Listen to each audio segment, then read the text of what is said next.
Hey everyone, welcome back. So for today's video, I'm going to talk about intercaste, different culture, religion, marriage or relationship, and what are the placements most of the time that happen that we can see from someone's chart.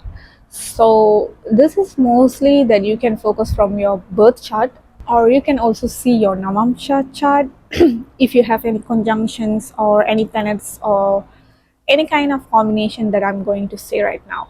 So let's we go for the topic of today. So for the intercaste, different culture and religion, most of the time that we have will see this 7 navagragas, not including the Rahu and Ketu, but in this position it's actually Rahu and Ketu is the most important planet. I wouldn't say planet, these are the two shadow outcasts of from the 7 navagragas that we have, which is the planet Saturn, Jupiter. This is all like it is in the universe, and Rahu Ketu is like a shadow planet. So this is why whenever it comes to the intercaste and different culture, religion, we always need to see the outer planet, including Pluto, Neptune, Uranus, all of these things. So the thing that we need to see what are the conjunction is, obviously we have to see the Venus, because Venus represents relationship, and also Jupiter represents marriage, the solid of marriage, and also how someone's luck and everything. So the first position that I will be giving here is, I will list down all these houses, and I'll say the planets and also the outer planets and everything. So for the houses, this is going to be your 1-7 axis, your first house and 7th house. Look at if there is any outer planet is there in your chart, or there is a conjunction, there is a Venus, or there is a Rahu Ketu. Most of the time you can see Rahu Ketu in the 1-7 axis. These people are definitely, they themselves are very much unorthodox people, and they also may look for the relationship for someone who's different from them. So that can happen. And also your 4th house represents your upbringing, your culture, and also what are the things that you are bringing. It's like what are the things that you learn in your early childhood. And also when fourth house have this Rahu Ketu or outer planets like Uranus or Pluto, all of these things, these planets, I mean, this can represent, these people can have interest to learn different culture, different religions, and caste, and all of this, something that out of what they are born. So this can also represent Aquarius, Cancer, Gemini, Sagittarius, and Pisces. Oh, not forget, and the 6 to 12 exists because 6 represents your prarabdha karma, and 12th house literally represents abroad, which is overseas, and also different countries and everything. And also 3-9 exists, your 3rd house and your 9th house. 3rd house is obviously Mercury, is very much neutralized, and it's like genderless planet. And this can also represent, they can have interest to learn other people's culture, have relationship with other people's culture, and religion, all of these things. And 9th house, obviously it can represent tradition, culture, all of the stuffs. So these are the main things that we have to look. So now we are going into what are the conjunctions. So I will just cover up with 2 planets conjunctions and what are the possibility that can happen. So if you have 3 planets or 4 planets with other things, then you can actually understand it by yourself, just by understanding the basics of the planet placements and everything. So that can help you to know what types of things that can happen with that conjunctions that's happening in your chart. So the first one is Aquarius and Sagittarius can show relationship with other culture, religion, can happen, but it won't turn out into marriage. So these are the things that you need to remember. Aquarius is actually a fixed sign. So these people may have relationship with other culture, religion, just to have that experience and everything, but it won't turn out unless there are strong planets, other planets that is supporting it. Then of course it will happen. But most of the time I have seen Aquarius and Sagittarius, they will have, they want to have experience, or their family don't accepting it. This can happen. I have seen with Aquarius and Sagittarius, and also Cancer sign, because Cancer is naturally the fourth house, in the nature of fourth house, and also can represent moon. So these people may have past relationship, or these people can have a relationship with other culture, religion, traditions, and everything, but it won't turn into marriage because of the fact these are the Aquarius is a fixed line, and also Sagittarius is literally ruled by Jupiter. Jupiter is actually the lot of tradition culture.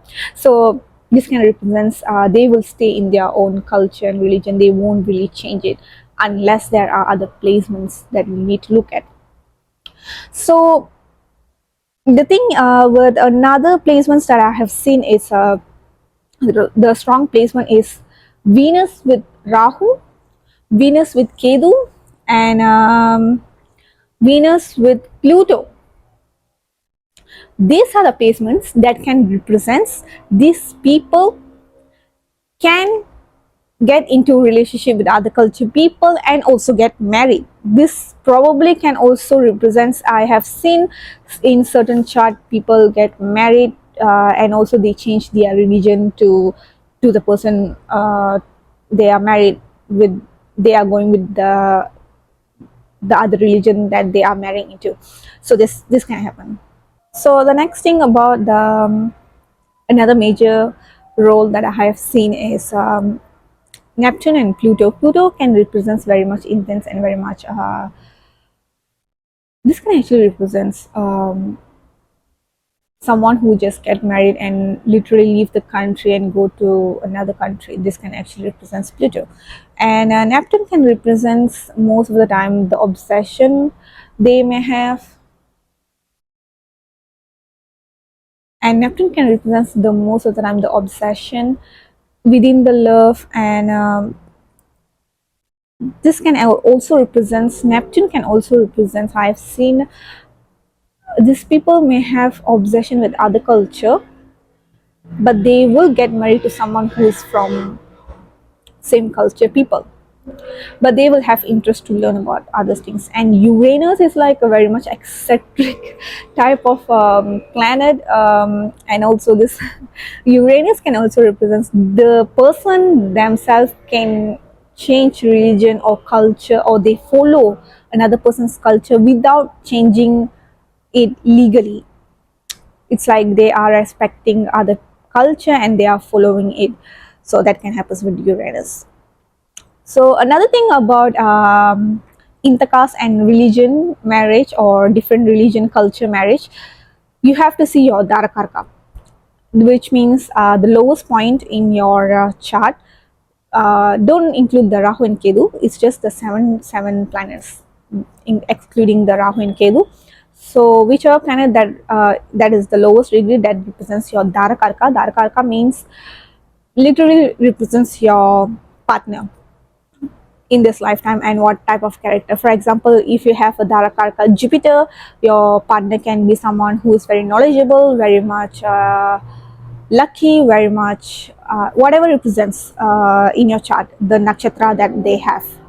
I mean, the nakshatra that you have in your example, you have Jupiter in Purva Bhadrapada, the person can be very much mysterious. The person will be having very good, solid, they have very much interest into occult science, and they will learn about things, spirituality, all this Kundalini, all of this stuff, they have interest. And if, for example, your Jupiter in Purva Bhadrapada and you have it as the lowest degree, that can represents you definitely have your spouse, your partner, someone who can be dominating, someone who have a very solid masculine energy.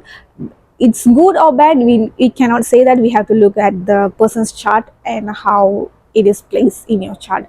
So but this is the basic that I'm giving. So the next thing is and also you have to see the darakaraka if there is any conjunction. For example, as I say, if Jupiter is your lowest degree point and it's your darakaraka and it is in conjunction with Venus, then it can represent you may attract a partner who is different from your culture.